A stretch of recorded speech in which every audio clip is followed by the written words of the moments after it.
Hi అండి. నేనైతే ఇప్పుడు పుదీనా పచ్చడి చేద్దామని ఈ పుదీనాకైతే తెంపుకున్నాండి. కొంచెం పండొచ్చిందండి. కొంచెం ఎక్కువ రోజులు అయితే తీసుకొచ్చి ఇదైతే శుభ్రంగా అడిగి ఇక్కడ పెట్టుకున్నాండి. ఇందులో కావాల్సినవి చూపుతానండి. కొంచెం కొత్తిమీర అండి. ఈ కొత్తిమీర సుద్ధా కొంచెం ఎక్కువ వేసుకుంటే టేస్ట్గా ఉంటుందని కొంచెం ఎక్కువ తీసుకున్నా. ఒక్క టమాటా అండి. ఈ టమాటా కట్ చేసి పెట్టుకున్నా. పచ్చిమిర్చి అండి. ఎండుకారం ఎండుమిర్చితో చేసుకోవచ్చు, పచ్చిమిర్చితో చేసుకోవచ్చు. నేనైతే పచ్చిమిర్చితో చేద్దామని పచ్చిమిర్చి కొంచెం పొడుగ్గా ఉన్నాయి, తొందరగా వేగాయని ఇట్లా కట్ చేసి పెట్టుకున్నా పచ్చిమిర్చి. ఈ కారం అయితే ఎవరు ఎంత తింటారో తిన్నంత వేసుకుంటే సరిపోద్దండి. మాకైతే వీటికి ఈ మిర్చి సరిపోతాయి. చింతపండు అండి. కొంచెము చింతపండు అయితే శుభ్రంగా కడిగి పెట్టిన. ఇప్పుడైతే ఇది స్టార్ట్ చేస్తానండి పచ్చడి చేయడము. ఎలా చేద్దామో చూద్దాము. ఇప్పుడైతే కొంచెము నూనె వేసుకుందామండి. సరిపోద్ది మిర్చి వేయడానికి. ఇది కొంచెము దూరగా వేయించుకోవాలి.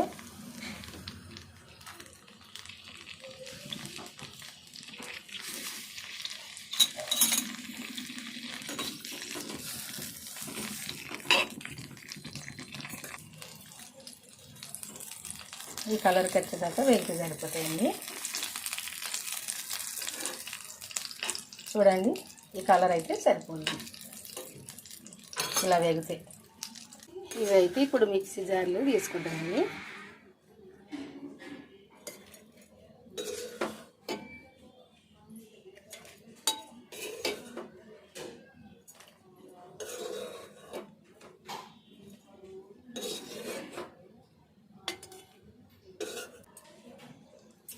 ఇందులో కొంచెం నూనె ఉంది కదండి, ఇదే నూనెలో ఈ పుదీనాకు వేసేస్తాం. ఇందులో వేసిన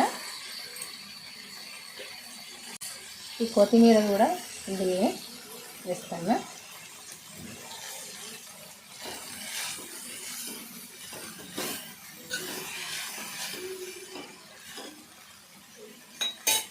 ఇదంతా కూడా వేగాలి. ఈ టమాటో ముక్కలు కూడా ఇందులోనే వేస్తున్నా. కొత్తిమీర ఎక్కువ తింటే మంచిదే అండి, ముడతలు రావు, మంచిది. ఎందులోనైనా కొంచెం ఎక్కువనే వేసుకోవాలి కొత్తిమీర పచ్చడి చేసుకున్నా మంచిదే. మనం ఎంత ఎక్కువ తింటే అంత మంచిది, ముడతలు రావు. ఇవన్నీ అయితే వేగాలి. ఎలా వేగానో చూపిస్తా. వేగాలి, ఇది వేగలే. ఇలా వేగితే సరిపోద్దండి. ఈ పుదీనా, కొత్తిమీర, ఈ టమాటా ముక్కలు ఇలా వేగితే సరిపోతాయి.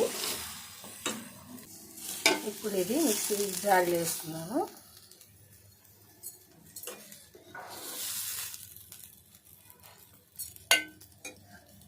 ఇందులో కొంచెం ఉల్లిపాయ,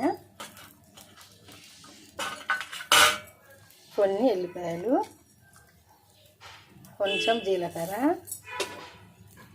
మనము నానబెట్టుకున్న చింతపండు ఉంది కదా, ఇది ఇందులో వేసుకోవాలి. వేసుకొని కొంచెం సాల్ట్ వేసుకోవాలి. సాల్ట్ తగినంత వేసుకోవాలి. సరిపోద్ది, పచ్చడి కొంచెం కాబట్టి సరిపోద్ది. ఇప్పుడు ఇది మిక్సీ వేసుకొస్తా. ఇలా పట్టుకుంటే సరిపోద్దండి. నేనైతే కొన్ని వాటర్ వేసుకుంటే వేసుకోవచ్చు, లేకుండా లేదు. చపాతీకి అయినా దోశకి అయితే కొంచెం వాటర్ వేసుకోవాలి, అన్నంలోకి అయితే అవసరం లేదు. నేను ఇది దోశకు అవుతుందని నేను ఎప్పుడైతే కొన్ని వాటర్ వేసిన, కొద్దిగా పలుచగా వేసిన.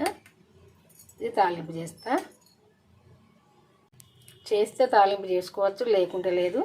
నేనైతే చేస్తా. తాలింపు అయితే చేస్తానండి. కొంచెం నూనె వేసిన, కొన్ని ఆవాలు, జీలకర్ర, ఎండుమిర్చి,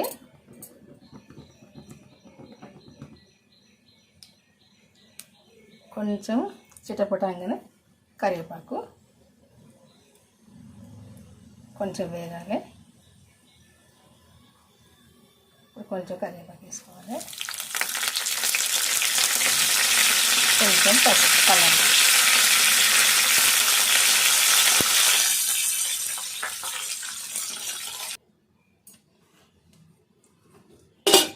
ఈ తాలింపు అయితే ఇందులో వేసుకోవాలి.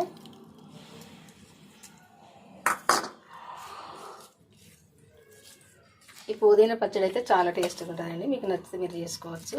నేనైతే ఇప్పుడు ఎలా చేసినా చూసిరు కదండి, అట్లా అన్నీ వేసుకొని చేసుకుంటే ఇది అన్నంలకైనా చపాతీకైనా దోశకైనా దేనికైనా టేస్ట్గా ఉంటుందండి. ఒంటికి సుత మంచిది.